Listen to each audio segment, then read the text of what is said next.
مسلمانانو نن سبا غریبي ډېره ده. د مالدارۍ د پاتې وسانو وظیفه خیم پابندۍ سره به کوي. پابندۍ سره به کوي، روزانه به کوي. 11 پیرې به یو وړوکی شان صورت دی. 11 پیرې به روزانه وایي. د سحر د مانځه نه پس او د ماښام د مانځه نه پس 11 پیرې. نو انشاءالله ستا جیب چې دی که نه دا به الله جل شانه نه خالي کوي. صحیح ده؟ خو چې دا وظیفه موږ په پابندۍ سره کوو، داسې نه چې نن موږ کړه سبا یې نه کوو، سبا موږ کړه بله ورځ نه کوو. وظیفه دا ځان سره نوټ کوئ.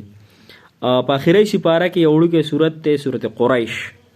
لإیلاف قریش ایلافهم رحلة الشتاء والصيف فليعبدوا رب هذا البيت الذي أطعمهم من جوع وآمنهم من خوف. دا به د سحر مانځه نه پس 11 پیرې، د ماښام مانځه نه پس 11 پیرې. پابندۍ سره به وي، چا څه پکې خبرې مه کوه، توجه سره یې وایه. الله جل شانه نه دعا کوه، یا الله زما جیب ډک کړي. الله سره ډېرې خزانې دي. انشاءالله الله جل شانه به زموږ د غریبي او د فقیري دا به انشاءالله الله ختمه کړي. صحیح شو؟ جزاک الله.